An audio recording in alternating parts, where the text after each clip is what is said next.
Welcome to Guide to IELTS. In writing task 1 of IELTS general training, you are required to write a letter.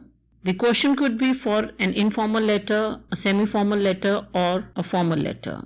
In this video, we'll write a letter in response to this question. A friend of yours is thinking of going on a camping holiday for the first time this summer. He or she has asked for your advice. Write a letter to your friend. In your letter, explain why you think your friend would enjoy a camping holiday. Describe some possible disadvantages. Say whether you would like to go camping with your friend this summer.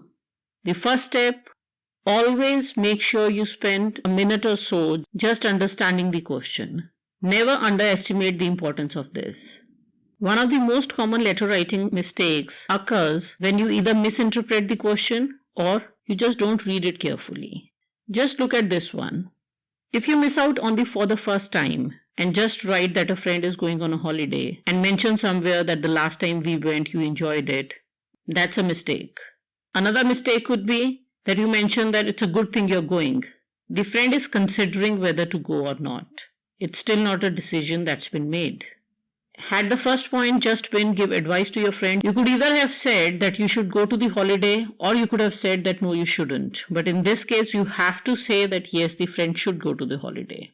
The second point requires mentioning disadvantages. Note the fact that it is plural disadvantages. If you give only one disadvantage, you would lose marks. Lastly, it says say whether you would like to go. It's not mentioned whether the friend has invited you to come along or you're just offering to tag along. With letter writing, understand the question exactly. Make sure you have the story very clear in your mind. So in my mind, it's very clear that I'm writing to a friend who's going to a camping holiday for the first time. I usually even like to have a friend in mind I'm writing to because it's important to get informal tone right when you're writing an informal letter, and it works best if you're imagining a friend you're writing to. Once this is done, the next step is quick thinking of what you're going to write. Letter writing doesn't require any major planning, but that is not to say that you don't need to think about what you're going to write at all. What we can do is, after the initial greeting to the friend asking how you are or hope this finds you in good health, we cover all the 3 points and make 3 paragraphs using it. It's not compulsory that you make 3 paragraphs only, but I've always found that it works better that way. Also, it doesn't matter if you change the sequence in which you answer the 3 questions. However, again, in my experience, it works better if you do follow the sequence. So what I do before I start writing is, I try to think of at least 2 things to say about each point. Sometimes we may not be able to think of 2 things for each point, but that's alright. So long as it's not one of those questions where you're expected to write plural, such as this one where you have to write disadvantages. So I try to think of what points I would make to answer the 3 points when writing the letter. A tip, keep it simple. Don't overcomplicate it. Don't try to write too many details. We just have to write 150 words. So the points I have in mind. Why would my friend enjoy a camping holiday? I'm thinking that what if my friend has a desk job, so a holiday in the outdoors would be a great change for him. The second point I have in mind is that since the friend is going in summers, I could mention that the weather is great at that time, so he would really enjoy it. In disadvantages, I have 2 quick points. One, there'll be quite a few discomforts, and since it's the first time, he may not enjoy it. Second, I'm just thinking that if it is in the outdoors, there are bugs, there are insects, so that could be a discomfort. There are quite a few other points also that are coming to my mind, but in the sample that I'm going to write, I'll just use these points that I'm mentioning. I will, however, leave you with sentences using the other points that I have in my mind so that you can incorporate those also if you want to write a slightly different letter. In answer to the third point, say whether you would like to go camping with your friend. I could say yes, I could say no, I could even say I'll tell you later. In the letter that I'm writing, I'll tell the friend that although I'd love to come, it may not be possible because of work commitments, but yet send me the details. I'll try if it may be possible.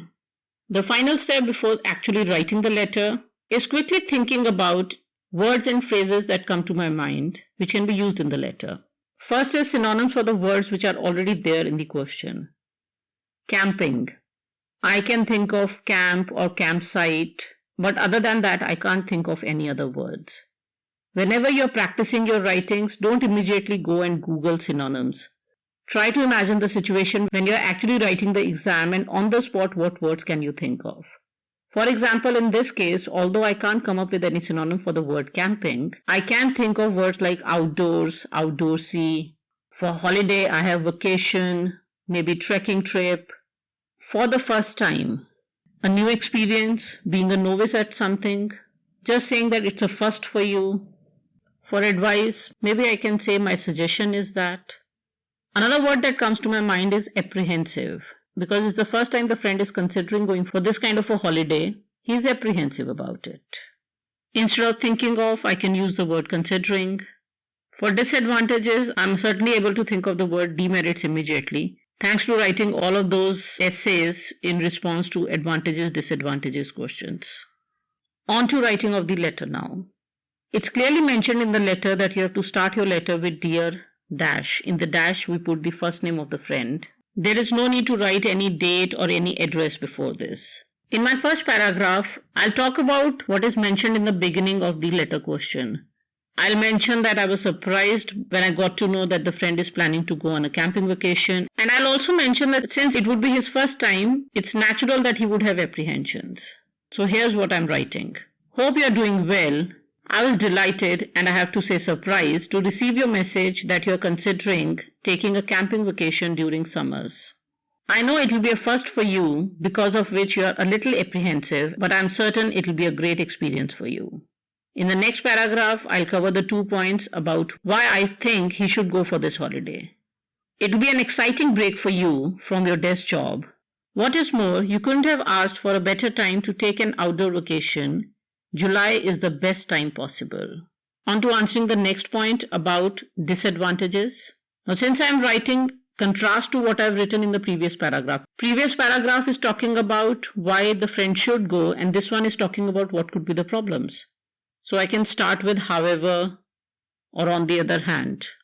However, since you are a novice at this, you should be aware of the possible demerits if you choose to go ahead with this. Notice that this is basically just the topic sentence. It is telling that these are the demerits. But instead of making it sound like, however, there are many demerits of this, I've written it in such a way that it sounds more natural. There are not too many of them. One is that, since you're used to staying at leisure resorts as a rule, this would be out of your comfort zone. But then life is an adventure, right? Also, being in the open comes along with bugs. But it's nothing that a good mosquito repellent can't take care of. Now notice that I've given 2 negatives, but in the first case, I've said it doesn't matter. Try new things. And in the second one, I've given a solution to it. Because obviously I'm telling the friend that he should go for this holiday. In the last paragraph, answer to whether I will be joining or not, I'll use the phrase tag along instead of join you. Before I sign off, thanks a ton for asking me to come along. You know I'm an outdoorsy kind of person and would love to tag along.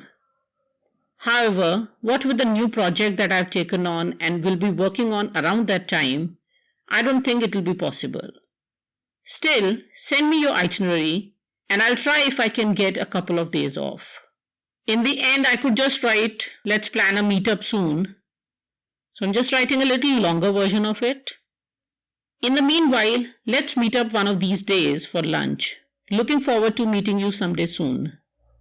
And signing off with warmest regards, John.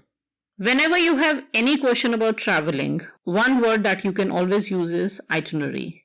A few other sentences that I could have used when I was writing about the apprehensions. I know it's a first for you, but I'm going to use your favorite proverb on you. What's life if not a collection of many firsts? Another reason to go on camping is that it's a great educational experience. Also, a word that we could have used is bonfire. Camping can be a great way to get close to nature as well as to oneself. It's a great way to realize how few material things we actually need to survive. Camping can be a great team building exercise. Because it's not mentioned what kind of a camping holiday the friend is planning, it could be a planned holiday with some of the colleagues. We could have mentioned hiking, trekking. Also, an advice could be the need for the right campground, which is kind of the right mix of rugged and comfortable. Camping is a great way to rejuvenate both your body and your spirit. A little different beginning could have been, I just got your note regarding your tentative plans about vacationing at a campsite rather than choosing the usual stay at a luxury hotel or resort. I understand your apprehensions, as this would be a completely new and different experience for you. However, since you have asked for my opinion, I think you should definitely go ahead with it. Then where we are writing why you should go, this is another way we could have written it. Not only will this vacation provide you with a rare opportunity to spend time with yourself away from computers and internet, it will also be a brilliant way of getting closer to nature and boosting your physical and mental health.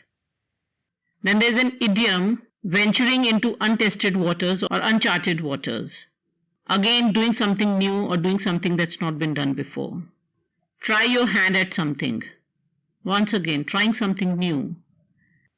Another beginning of the paragraph where I'm writing disadvantages could be, I realize you'd be going into untested waters if you decide to try your hand at it. So in the spirit of being transparent, I'm going to tell you the negatives too. A negative that we have not mentioned in our sample essay is that the equipment could be expensive. So we could have written, the equipment required for such trips, tents, etc. is rather expensive, so do look into it before taking the final call. Instead of saying it's rather expensive, I could have written, it doesn't come cheap. In continuation to the same point, I could have written that it is crucial you carry the right equipment for sake of safety, from antiseptic wipes and first aid kit to equipment for outdoor cooking, survival kits, and certainly a sturdy or a good quality tent. Now these kind of details one would only be able to write if they know quite a bit about camping trips. So what you need to understand is that if you don't know, keep it simple, don't go into details. Another way of writing the paragraph about demerits, there can certainly be certain drawbacks to such outdoor trips, such as lack of the very basic hygiene facilities or improper sleeping arrangements in keeping with the weather conditions. Not to worry though, I have contact of a tour operator who specializes in organizing unconventional holidays. So if needed, just ping me and I'll share the details with you. Again, see, I've told a problem and then I've given a solution. And I've used the phrase unconventional holidays instead of camping holidays. You could also add a couple of suggestions, although they are not really asked. A word of caution though, don't go the whole 9 yards, or I could have written don't go all out, on your very first camping trip. Choose a campsite which is closer to the city, has at least a few of the material comforts, and is just for a maximum of 2 nights. As for the last paragraph where I have to say either yes or no to joining the friend, if I want to say yes, I can write, you know I'm an outdoorsy kind of person and don't miss any chance of taking a hiking trip or a camping holiday. So just tell me the day and the time and I'll be ready to go. And if I want to say yes, but I'll confirm, you know I'm an outdoorsy kind of a person and would love to tag along. Just give me a couple of days to confirm whether I can get a few days off around that time and I'll get back to you. Or I could have written, I do have some leaves that I have not utilized this year, so getting a week or so off shouldn't be a big deal. Give me a couple of days to run this by my boss though, or give me a couple of days to confirm it with my boss. Or I could write, certainly I'd love to come along, just tell me the exact itinerary and I'll schedule my other commitments accordingly. If I want to say no, I could write, I'd love to join you, but the probability of getting a leave around that time is close to 0. Even in the last part, I could have added, if you still have any concerns, call me anytime. We could always meet over lunch one of these days if needed, hoping to chill around a bonfire at a campsite with you soon. This last sentence I'd only write if I've said yes to joining the friend. So that's it for now. All the very best.